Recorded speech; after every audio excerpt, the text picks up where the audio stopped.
Good morning po. Tayo po'y mag-aral ng salita ng Diyos. Psalm 37 verse 4. Aklat po ng mga awit 37 verse 4. Kayawi mo hanapin ang kaligayahan at ang pangarap mo'y iyong makakamtan.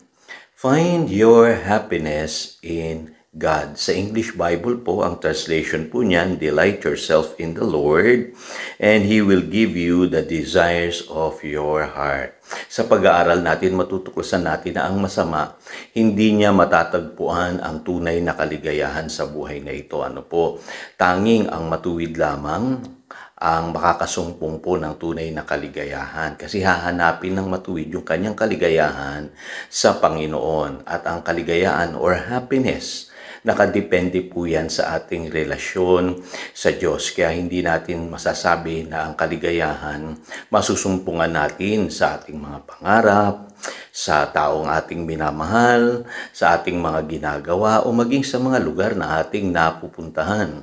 Hindi po doon nakasanalay ang ating kaligayahan. Wala po yan sa kalagayan natin sa buhay. Ang kaligayahan po or yung true happiness, masusumpungan lamang yan ng isang tao kung siya'y nakaugnay na kay Lord. Yung sinasabi po ni Solomon sa Ecclesiastes chapter 1 verse 14, sabi niya, I have seen all the things that are done under the sun. All of them are meaningless, a chasing after the wind. Galing po ito sa pinakamatalinong taong isinilang sa mundong ito.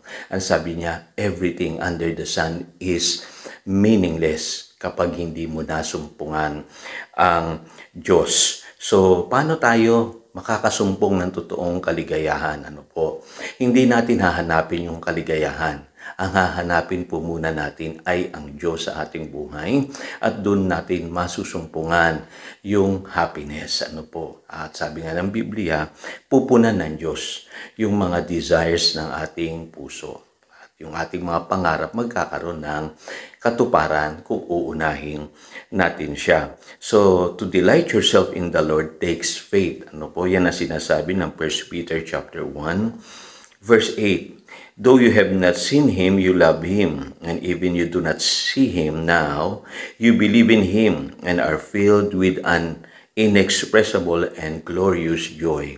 Dito po sa verse na ito, makikita nyo kaagad na isang tao, pag nasumpungan niya ang Diyos sa pamamagitan ng pananampalataya, mapupuno ng tunay na kagalakan ang kanyang puso. Ano po? Kailangan po magkaroon ng realidad sa atin ang Diyos. Ano po? Para sa akin po, kailangan po pananampalataya ang gagamitin natin para magkaroon ng realidad ang Diyos sa ating buhay. Kasi sabi po rito, though you have not seen Him, you love Him. And even you do not see Him now, you believe in Him.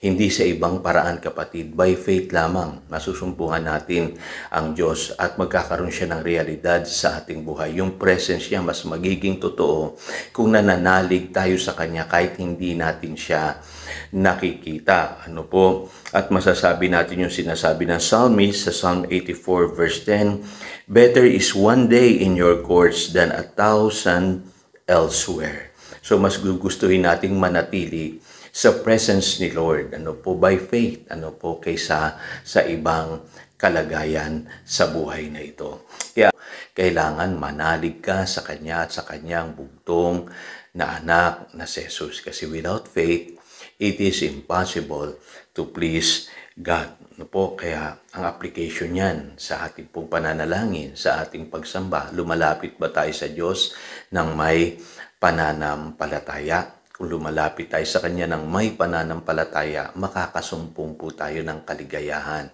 At ang sabi pa nga ng Panginoong Jesus, your joy will be complete. Pangalawa po, to delight yourself in the Lord is to delight in His Word. May relationship po palagi ang Word of God. Ano po? Patungkol po sa kaligayahan ng tao. Ano po? Kung mapapansin niyo po, sabi sa Psalm chapter 1 verse 2, yung tao daw po na ang kaligayahan niya ay ang salita ng Diyos. Siya po ay mamumunga sa buhay na ito, hindi magkukulang at laging mananagana, sabi sa verse 3. Sabi dito sa verse 2, but his delight is in the law of the Lord, and on His law he meditates day and night. Kasi ang true happiness po, laging connected po yan sa God's will. At ang God's will po ng Diyos ay nasa kanyang mga salita. Kung mapapanghawakan natin yung mga pangako ng Diyos, magiging masaya po tayo sa buhay na ito. Kahit hindi pa nagkakaroon ng katuparan, agad ito sa ating buhay. Ano po? Katulad ni Abraham, sabi sa Romans chapter 4, verse 20, "Yet he did not waver through unbelief regarding the promise of God, but was strengthened in his faith and gave glory to God." Mapapansin ninyo, anong naging sikreto? Bakit po si Abraham ay nanatili pong malakas sa kanyang pananampalataya? Kasi po, ang sabi ng Biblia, pinanghahawakan niya yung pangako ng Diyos. At sapat na yun, para magpuri siya, magalak siya. Tayo kasi minsan po kailangan pa natin ng physical evidence para magalak tayo sa buhay na ito. Pero kung ang pinanghahawakan natin ay ang salita ng Diyos, sapat na yun para maging malakas tayo sa ating pananampalataya. Kaya alam niyo po yung mga tao po na umaasa sa mga pangako ng Diyos, hindi po yan madaling magreklamo sa buhay. Hindi po sila yung tao na madaling madaig ng mga problema sa buhay. Masaya sila kasi alam nila realidad na yung pangako ng Diyos sa kanilang buhay kahit hindi pa nila tinatanggap. Ganun po ang pananampalataya. Pangatlo, to delight yourself in the Lord is to delight in His ways. Alam nyo, kaya po ang tao hindi siya nagiging maligaya sa buhay kasi hinahanap niya yung kaligayahan itself. Pangalawa, hinahanap niya ito dun sa kanyang sariling kaparaanan. Kaya may paalala po ang Isaiah 55 verse 2. Ang sabi diyan, "Why spend money on what is not bread, and your labor on what does not satisfy? Listen to me and eat what is good, and your soul will delight in the riches of fare." Kasi ang sikreto po sa buhay, hindi natin hahanapin sa mundo yung ating kaligayahan.